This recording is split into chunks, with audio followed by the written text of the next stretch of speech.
Okay जी, ये है हमारे पास question number 18। Solve the simultaneous equation और show your working clearly. Mostly students को पसंद है कि वो इसमें एलिमिनेशन मेथड करें। एलिमिनेशन मेथड करने का तरीका ये होता है कि इसके कोफिशिएंट को इससे मल्टीप्लाई करवाएं और इसके कोफिशिएंट को इससे मल्टीप्लाई करवाएं, ठीक है, एक दूसरे के, क्योंकि अगर आपने एक्स एलिमिनेट करने तो, और अगर वाई एलिमिनेट करना है तो फिर वाई के कोफिशिएंट एक दूसरे से मल्टीप्लाई होते हैं।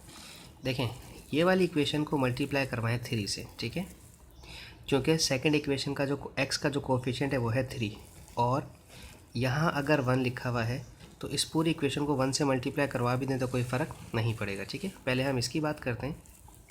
ये हो जाएगा 3 1 ज़ा 3x प्लस 3 6 ज़ा 18 y इज इक्वल्स टू 3 0 ज़ा 0, ठीक है।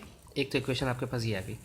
दूसरी इक्वेशन में यहाँ नीचे लिख रहा हूँ 3x minus 2y is equals to 10। चूँकि मैंने एलिमिनेट करना है x को, और x के दोनों साइंस यहाँ पर पॉजिटिव हैं, ये भी पॉजिटिव है और ये भी पॉजिटिव है। अगर मैंने ऐड करवाया तो ये 6 हो जाएगा, तो लिहाजा मैं इन्हें करवाता हूँ सब्ट्रैक्ट, ठीक है।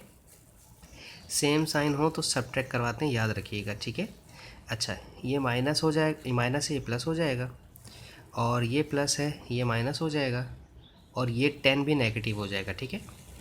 तो प्लस माइनस कैंसिल हो जाएगा, 18 और 2 दोनों प्लस हैं तो 20y हो जाएगा। 20y is equals to 0 minus 10 minus 10, ठीक है। ये 20 मल्टीप्लाई कर रहा है, डिवाइड करवाएगा, y is equals to minus 10 upon 20, तो 0 0 से कैंसिल हो गया, तो y आ गया -1/2, ठीक है। अब y -1/2 आप इक्वेशन किसी में भी रखते हैं, आपका आंसर ऑब्वियसली आ जाएगा। मैं फर्स्ट इक्वेशन के अंदर रख देता हूँ जो मल्टीप्लाई करवाने से पहले थी, यानी कि x plus 6y is equals to 0 वाली में, ठीक है। x प्लस 6 y को रिप्लेस कर दें उसकी गिवन वैल्यू से, जो कि है -1/2 इज इक्वल्स टू 0। 2 1 ज़ा 2, 2 3 ज़ा 6, इसे रिड्यूस कर दें। एक साइन प्लस का एक माइनस का, प्लस माइनस माइनस, 3 1 ज़ा 3 इज इक्वल्स टू 0। ट्रांसपोजिशन करेंगे, माइनस का 3 है, राइट साइड पर जाकर पॉजिटिव 3 हो जाएगा, क्योंकि जगह चेंज करते हैं, ट्रांसपोजिशन करते हैं तो साइन चेंज हो जाते हैं, ठीक है। तो x का आंसर आपका 3 और y का आंसर आपका -1/2 आ गया, ठीक है।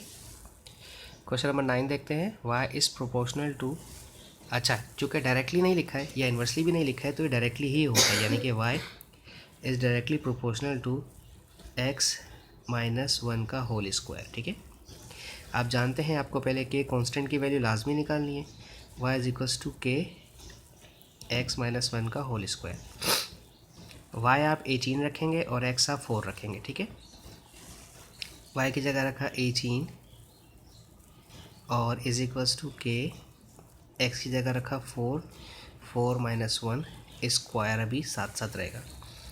18 इज इक्वल्स टू k, 4 - 1 3, और 3 का स्क्वायर यानी कि 3 3 ज़ा 9, ठीक है। 9 मल्टीप्लाई कर रहा है, वहाँ जाकर करेगा डिवाइड, तो ये हो जाएगा 2 डायरेक्ट, ठीक है। तो k कांस्टेंट आपके पास 2 आ गया। अब दोबारा से इक्वेशन को लिखेंगे जो कनेक्टिंग इक्वेशन कहलाती है, y is equals to 2x -1 का होल स्क्वायर, ठीक है। अभी दोबारा इक्वेशन लिखिए। अब आपने k की वैल्यू निकाली तो ये इक्वेशन कुछ इस तरह से बन जाएगी। अब आपने x को 6 रखना है, ठीक है, तो y का आंसर आ जाएगा, ठीक है।